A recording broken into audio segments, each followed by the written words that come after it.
My Gavan and Melanine, and well met indeed. I'm Erica Galadirthan, the head of Divide and Conquer, but welcome to Heroes of Might and Magic 3. A very old game, but one that I said that I was going to do, and here we are going to do it. Now, this video, first and foremost, is likely to be in two parts. Unfortunately, the second part will have to go up sometime this week, as the games take a little while. Also, next weekend, I'm going to do Heroes of Might and Magic 5, so there'll be a direct comparison between the two. So, stay tuned for that, as Heroes 5 is a little bit younger, is what I'm after. But I'll come at this as well with a reasonably kind of, I don't know, informative nature. So rather than just plough through expecting you all to know what I'm doing, I will explain a little bit more about what's happening as we go on. Also, these four nations are the four nations that I'll be using in next week's video as well, so we'll be able to see the differences between these factions.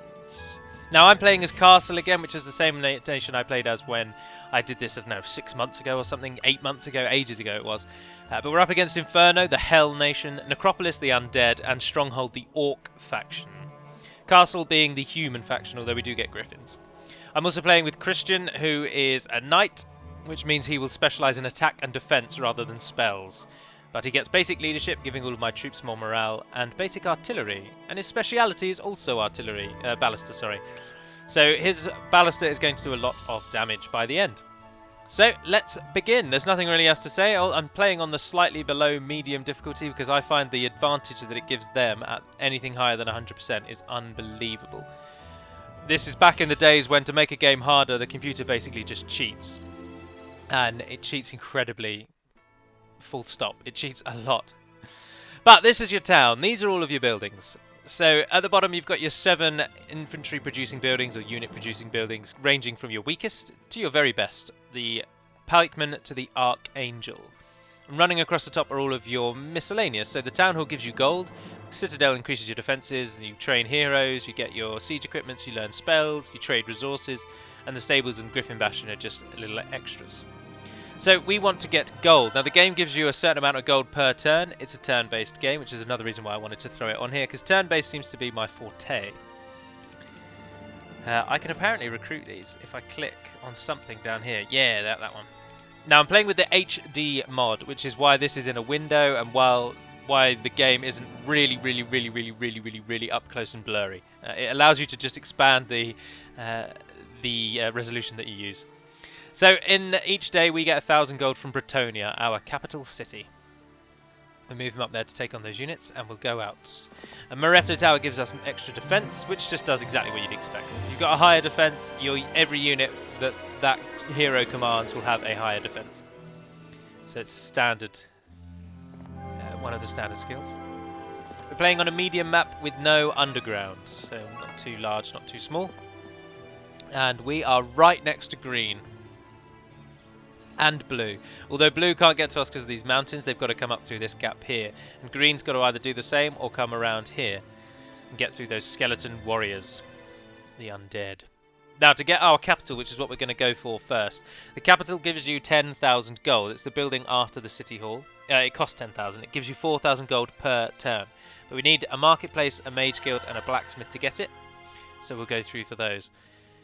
Which does mean that we'll be stuck with just our pikemen and archers recruitment buildings for some time. Probably about a week and a few days after that as well. Is the AI moving? Now, it should be noted that the AI turns in this game don't take very long at all. And the only thing that really slows it down is the fact that you watch the AI take them turns. If you don't watch them take their moves, it goes really quickly. Which is something to take note of when we play Heroes 5 next week, because the turn times are the only downside to that game. Now what everyone does at the beginning, what the AI does, what any human player would do as well, is you roam around the map picking up all the free resources that you can find, and ideally trying to flag your sawmill and your ore mine. Now everyone will start with one of those near to them. They're the two most used resources, that they are wood and ore. The other 4, which is mercury, sulfur, crystal and gems, they're a bit more specialist. They're only used for certain buildings and normally your 7th level unit, which for us is the Angel and Archangel. This is the roster for Castle. Pikemen, archers, griffins, swordmen, monks, cavaliers and angels. And they become halberdiers, marksmen, royal griffins, crusaders, zealots, champions and archangels. So quite the roster. Inferno are our like lore accurate enemy. Stronghold are a neutral faction according to the game's kind of reasonable background lore, and Necropolis are also an evil nation. Now the enemy is right outside our castle, which is a pain because we don't have anything to train, and we're going to lose this town. We are going to lose this town. So I don't want to give them a citadel, but I don't want them to be able to build anything. So if we build a city hall... Losing your town doesn't see you out of the game. Oh, and there's Tan. Everyone's coming along for the ride. This might not be a two-part episode. Given that we're smack bang in the middle of the map, this might not be anything more than a 10-minute episode. Right, as expected, and as hoped for, actually, they took the town, but they didn't put anything in it. They didn't even build anything in it. So we can come and just... take it back, build a citadel to increase our defences, and then ideally chase Oris down, but we can't move after her, and if we move out there she'll just come round and sit in the castle, because that's what the AI does. But as the enemy is right near us, we'll move it back to watching them actually move. It's just so that you're not as... It's a bit of a shock trying to take it in how quickly they move. They're actually attacking me. Outrageous. So this is the battle screen. It's all these sort of hexagonal grid, and units attack, as you can expect, in lines and whatnot. We are defending, but because we're in our castle, we get this castle wall. That is their catapult, and it's got to break down the walls before they can get in, except for the rocks, which can just fly over the walls. Now, we've got a reasonable advantage because they haven't got any ranged units. They've got the ballista, but... And that's not too much of a threat, and she's not got any spell points, so we're not got to worry about her. So as long as we take down those rocks, they've got to wait to get through the wall. This is the Orc faction, as you might expect, as they are obviously all Orcs. Now, I don't think we even have a spell book. No, we don't. So we don't know a single spell.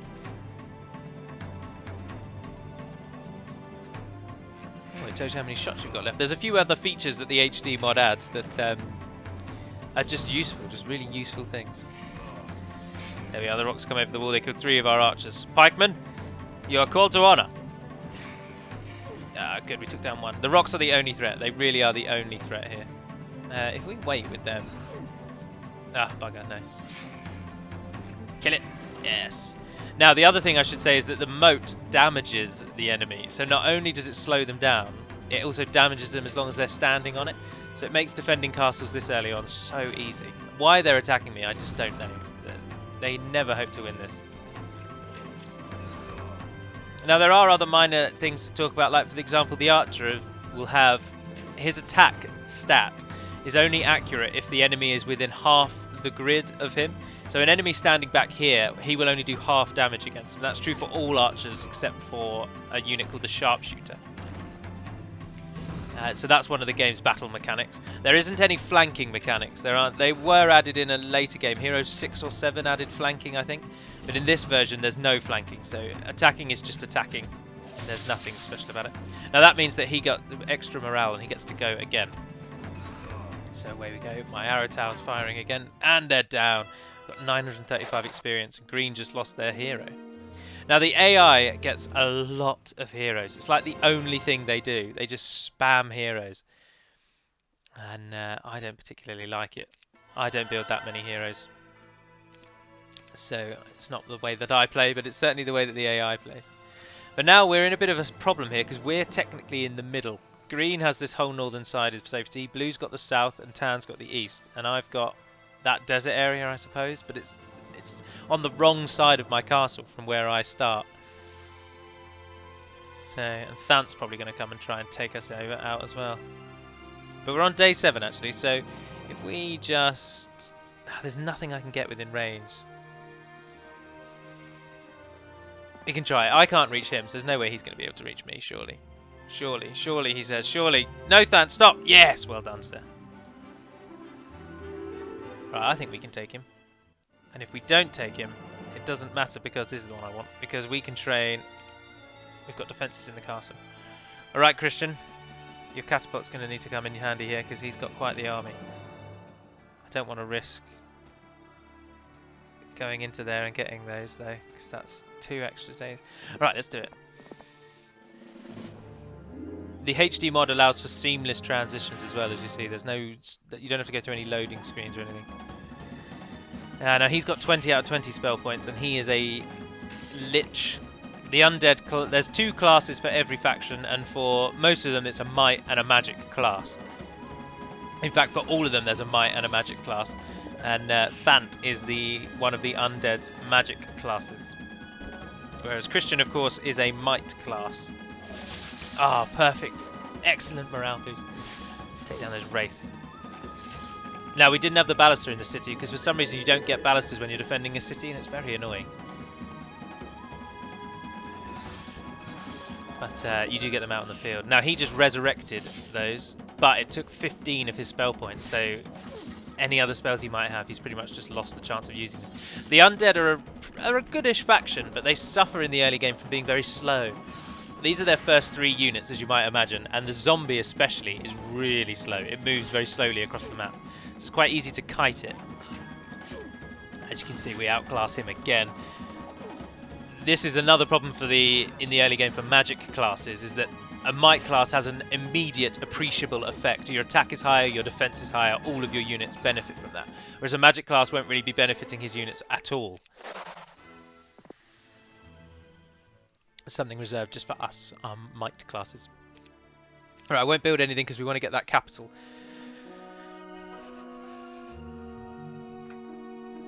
We are going to be attacked so much. We really are in the worst place. They're just going to be roaming around our base, picking us off like carrion. And he can't really move very far at the moment. Because ideally I'd go and take out Zarfax, because I can. I could also take out Vokiel, who is the actual undead faction. The game doesn't restrict you to training just people from your nation. So playing as any nation, you can train any hero from any nation. You train them in the tavern, as you saw me do just there. That's a tavern. So I can train her. She's from the Tower faction. And the Sorcerer is actually Castle. But so just because someone might be an undead general doesn't mean he's from the undead nation. It's always worth thinking of. Now I'm actually quite strong. I can take down both of those. It's just which one is most likely to be able to come and take me. We don't want any of them coming and taking our town. I think we're going to wait it out. Probably not the best strategy. Ah, Blue's sodded off up there actually. And Tan sent in support, so... Good lord, that Tan player can move really far. But there's no immediate threat to our castle, so we'll go around and try and get those guardsmen. Try and take that guard tower. What? Oh, he attacked us. Oh, right, I was going to say, good lord, what on earth just happened then? Right, he's got a Lich undead unit that shoots a cloud of death. He's also got Vampire, which is quite a good undead unit. He must have teched up quite quickly to get Vampires. He's just trained those pikemen that I was going to train. But this is a might version of the Necropolis faction, so he may have spell points as he does. He has 5, but he won't have any particularly good spells. He's got magic arrow, but he's used it up now. Yep. Alright, so magic's out of the equation now. Oh, good lord, you only kill 3. Oh, we're going to die, aren't we? We're going to die. We can train Christian back. We can even retreat as well, actually. But we'll just wait and see. Wait and see. Wait and see. What do the skeletons do? They took down 12 of us. It's ridiculous. Pikeman, what are you doing? You're on the wrong team. Oh, they only killed 2. Keep taking down those skeletons, and then I think we've got a chance. That death cloud doesn't affect the undead, so he'll never kill his own forces with it, which is useful for him, annoying for us. He doesn't like my baluster though, he's determined to get rid of that.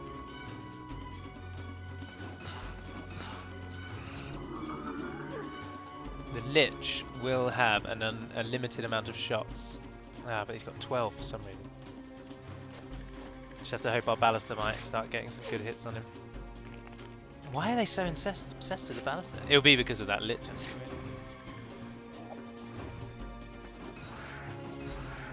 We still haven't even taken one down.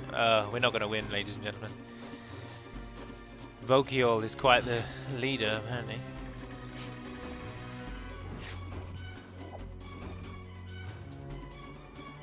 What level is he?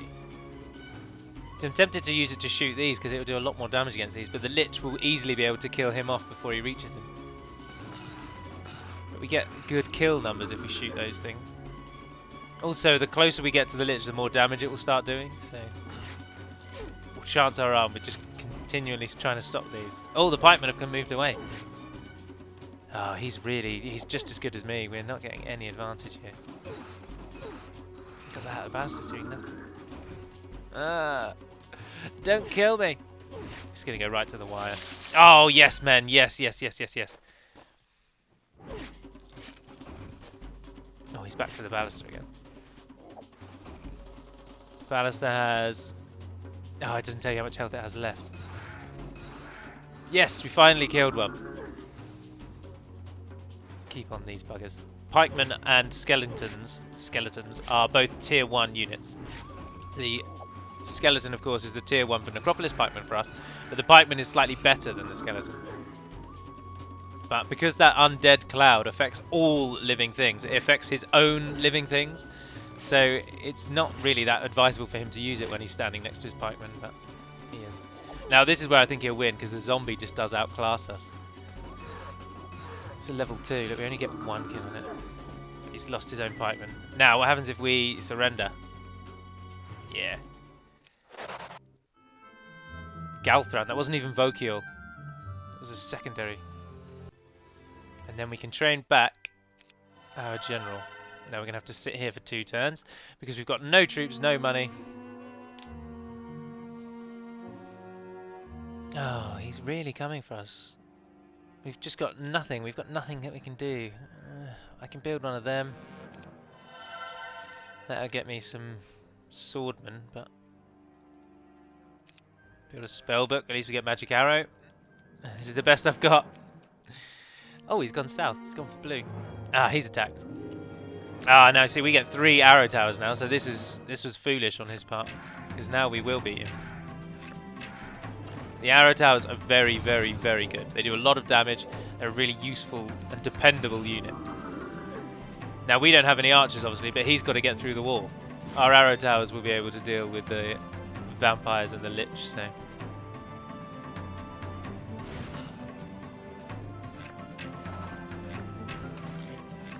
There we are. So yeah, again, he's just killed off a general because he won't run away for some... I think the HD mod must have tweaked the AI behind the game, because the AI normally runs away at the first hint that it's not going to win, and it's really annoying. You have to get a special artifact called the Shackles of War, I believe they're called, and they mean that no side can run away from the engagement. But the AI just keeps fighting to the death. So it's just losing heroes, giving me experience for no reason. Like, there was no reason to lose that general. But there isn't anyone nearby now, so we should move out. Try and claim some stuff. He's sort of heading back. Ah, green's coming. No. Can we kill green? No, we cannot kill green. Can we return? Yes, we can. Go through the mystical garden. No, there wasn't anything available there. Alright, come and sit back in here and lick our wounds. We'll get a full unit count at day... Ah, bugger. At the start of each week, you can train units again. You can train them once a week. And it's the first day of each week that you can train them. Now, if we lose this battle, and there's a very strong possibility that we will, then we are out. We have lost. But we have got the towers. So... Oh, good lord, it takes all 3 of them to bring down 1 rock. Go on, get a kill. Yes, well done. Well done. Pikeman, there's only 3 of you, but join in.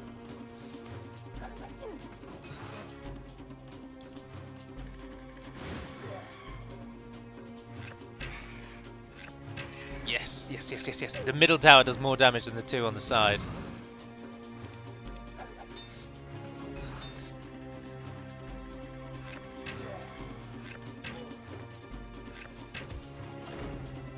shoot the ballista tower.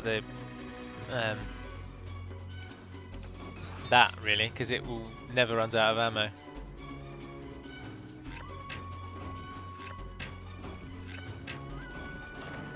But then those 3 turns we did what, 70 damage? It's going to take 4 times to hit it. But then they're not going to break through until... No, we should try and kill them because we can kill them quite easily. That was a very silly idea to shoot the ballista. Because I forgot, the goblins have a pitiful health. And instead of warg riders, really.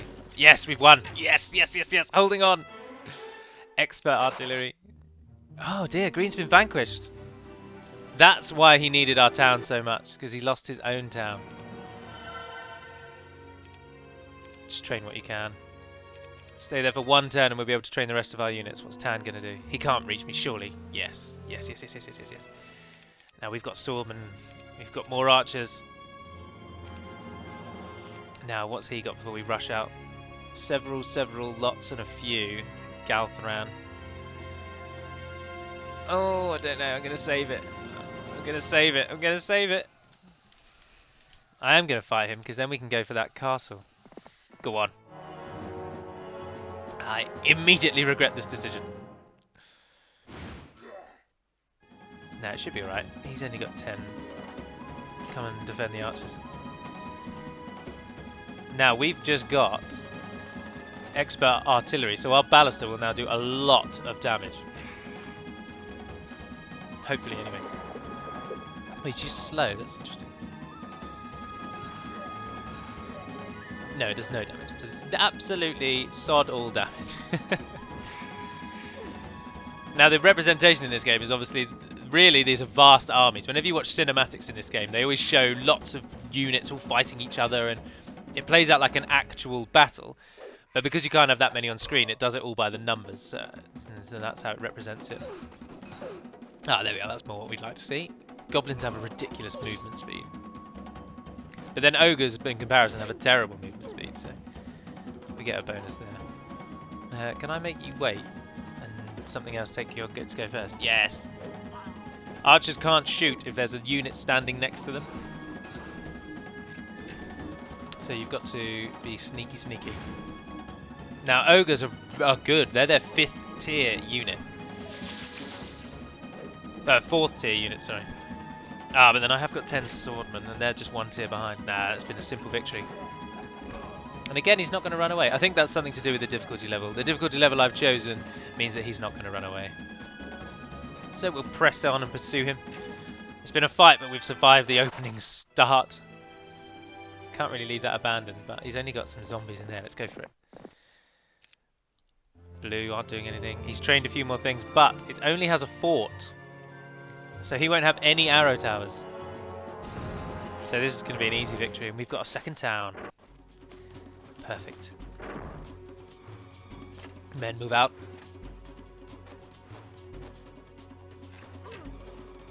Fire! Perfect.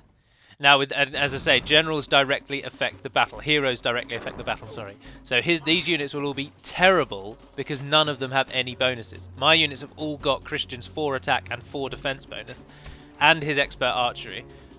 But his units are just the units that they are in the base game. There's nothing new about them. So he hasn't even got a city hall yet. We'll get a Hall of Valhalla, it increases our attack. This is the stronghold castles. This is the orc faction. They're not the magic faction at all. They're probably the game's least magic faction. Actually, they're the epitome of might. Whereas Castle are a perfect in-between faction. Castle do might quite well. They do magic quite well. They're a little bit of everything. A very unimaginative name, though, as you can see, but. Now we get some monks out because they're our next shooter unit, and they're a very good shooter unit. Don't attack me, Blue. Can we take on Olema? She's got a horde of those, a pack of those. Nah, not worth it.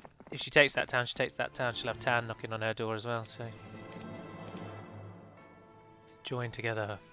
Now we'll upgrade our monastery and get zealots straight away, which are just a better version of the monks. You have to upgrade the buildings to get the better versions of the units that they hold. As you might expect. Well, she's coming for me. Fascinating. You're never going to win this. That is a stupid idea. Oh, I've got 30 gogs, so I think I can take on the world. Nah, love. You're no match for the ethereal might of the zealots.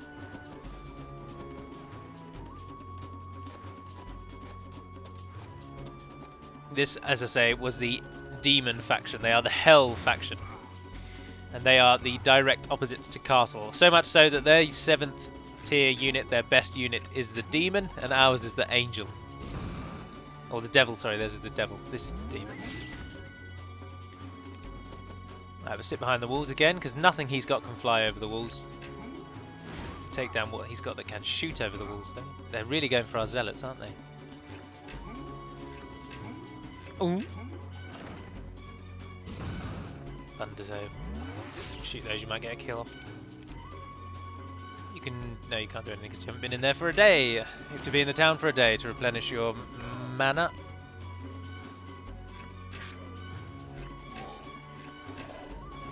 Then you get a special animation if you set your units on defensive stance. Then they have a different animation when they're attacked. See, the demons take damage from the moat and it takes away all of their turn. So not only can they now not attack him till their next go, but they're now standing on a tile that damages them. Except when the gate falls. Bugger!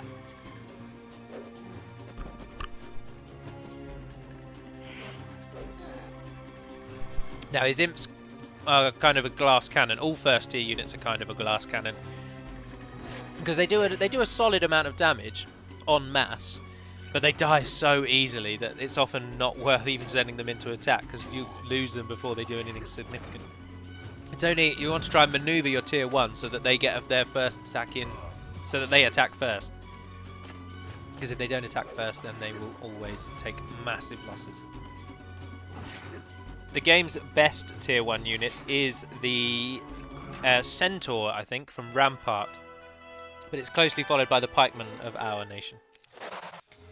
There we go, as I'm going up levels I get new skills, so Christian now knows basic and advanced wisdom, which allows him to learn spells of a higher tier mage guild.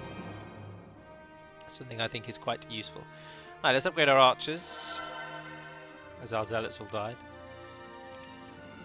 Now we can finally, in peace, go around and get those pikemen. Do we even want to bother? Yeah, we'll get a city on. Morgenheim's giving us 2,000 gold a day. Combined with our capital, that's 6,000 gold. And we're finally taking these mines, which we should have got from day 1. Should probably get a hero from here. Ah, Sir Mullich gets a speed bonus. Apparently he is named after someone in the game, in the creation team, one of the developers, whose surname was Mullich or something, and they named someone after him. And Luna. Now, she's a mage, and he is a knight. He's better. In my opinion. Roam around here and gather stuff. Upgrade the guardhouse, let's get halberdiers. Oh, Tan are coming. They've run past Blue.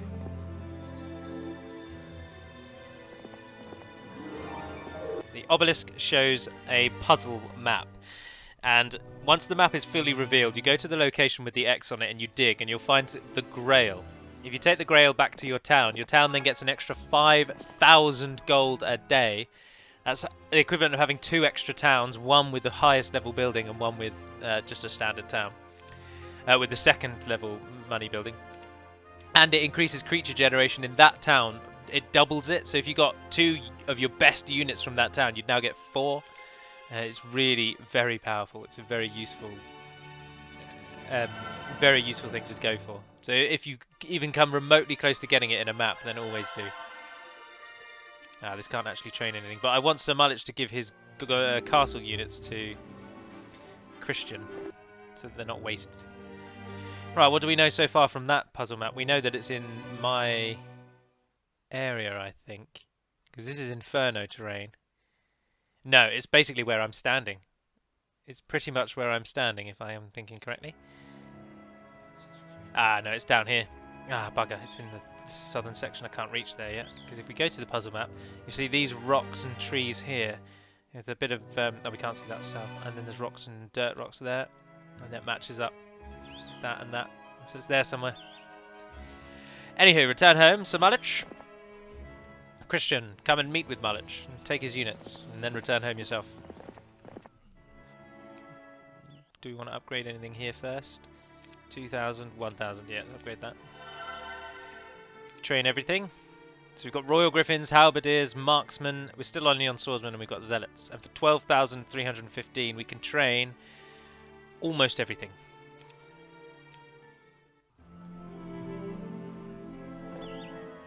But Mullich, you give those over to him. Oh, look at all these options that it's added. Take that, because I don't want that. These are artifacts, and these are your two heroes, obviously. So he's level 7, and Mullich is only 1. And Mullich's ability is very, very useful. His specialty is speed, so all of his creatures on the battle map can move 2 extra tiles. It's an incredible bonus.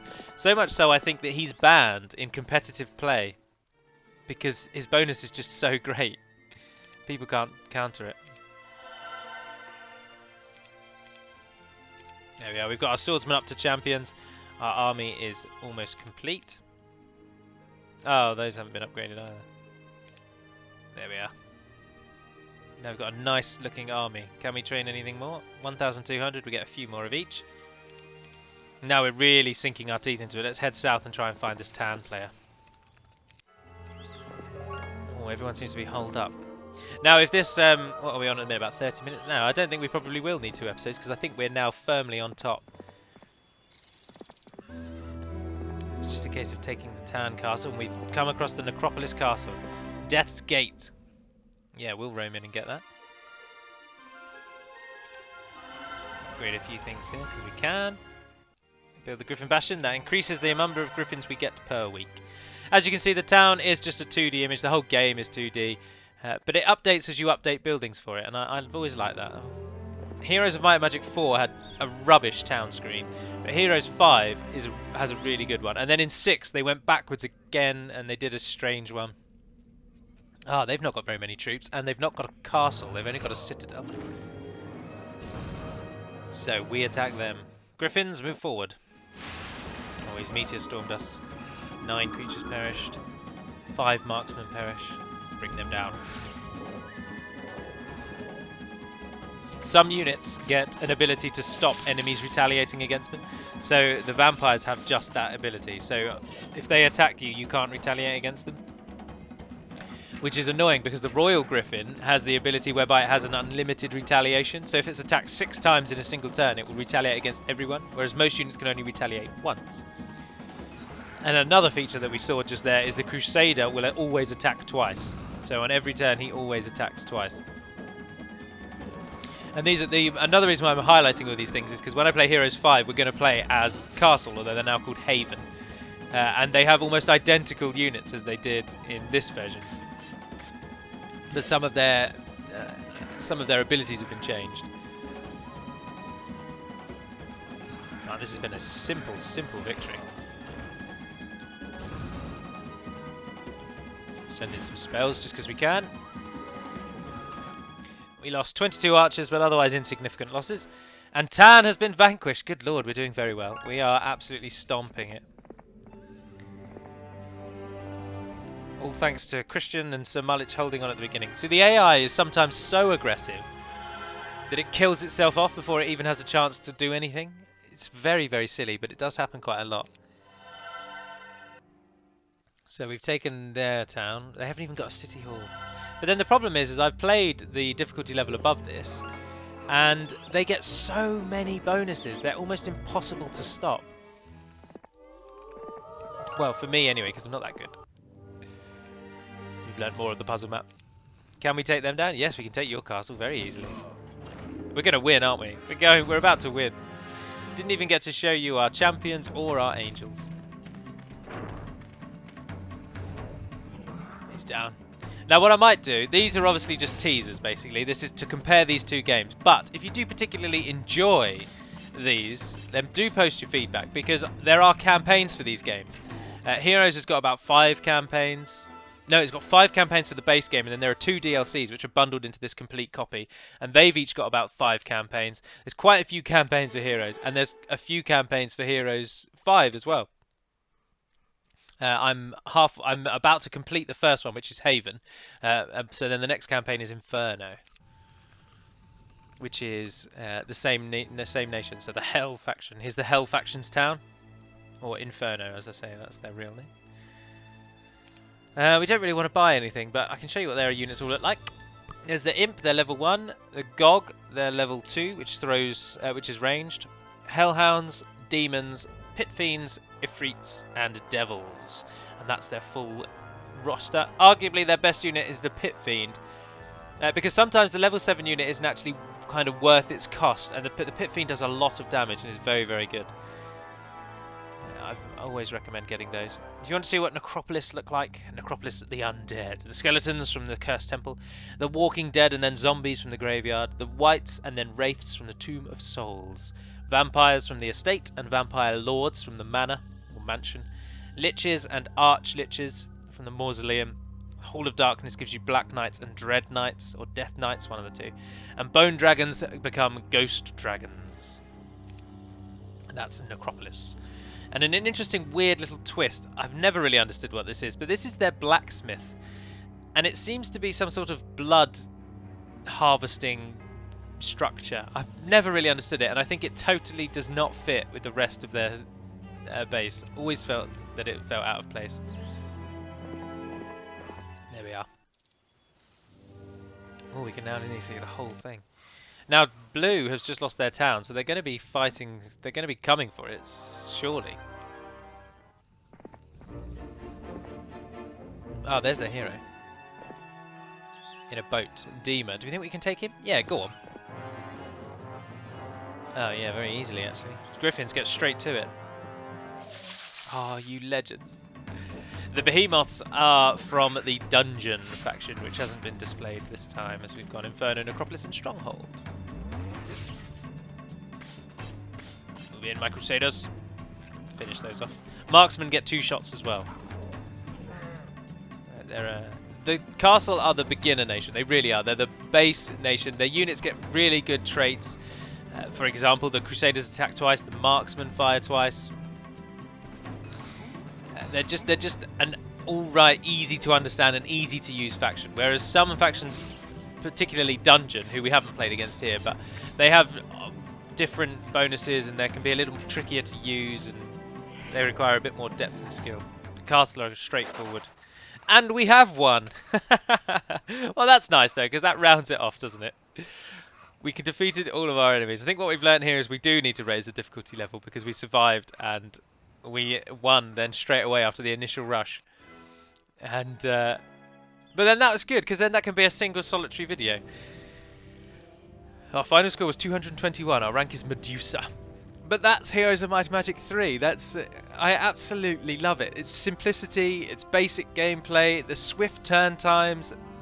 It's an easy to learn game but a difficult to master. It's one of those. Very, very much one of those. It's very tricky to master, but it's very easy to get hold of the basics. But I do hope that you've enjoyed it. I hope that I've not spoken about anything else in an attempt just to solely have this video highlighted. The graphics are old, the game is old, it can take some getting used to, but I love it and I hope you do as well. So do let me know the feedback in the comments section, write what you will. Next week I will do Heroes of Might and Magic 5, which is not only 2 games later obviously, but it's also a different developer. Heroes 5 is Ubisoft. Now that's Ubisoft is not a developer that I hold in high esteem, but Heroes 5 I think is an amazing game and it takes exactly what you've seen here and improves it. Except the turn times take a bit longer. Now they do take longer, but they don't take outrageously long. So because I've got this on the SSD, the HD patch improves things that I've got for Heroes 5. It's called Heroes 5.5. So turn times aren't outrageous. They're about 5 seconds per player, so it would be about 20-25 seconds or so, which is annoying at the first level, but we'll plow through. We'll plow through. So leave all the feedback that you will. Let me know what you think, and once the second one comes out, let me know which one you prefer. And if we find that we like these games, because I love playing turn-based games, then I'd happily do a campaign for one of these, preferably Heroes 3, because I like Heroes 3. And then the campaigns have a bit of story, they've got a few cutscenes, there's a bit more to it than just the standard gameplay. But anyway, let me know what you think, and oh, look at that, I've just taken the top spot. 221 my score. That's not the best score though, there's a lot of creatures above that, but it populates these with just standard ones. Anywho, thank you very much for watching, if indeed you have. Thank you for all the support up to this point, as we now go beyond 12,000 subscribers. Heady heights. But leave any feedback that you will, and until we speak again, dear friends, Navar and Aden Pedamad Melonin, and farewell.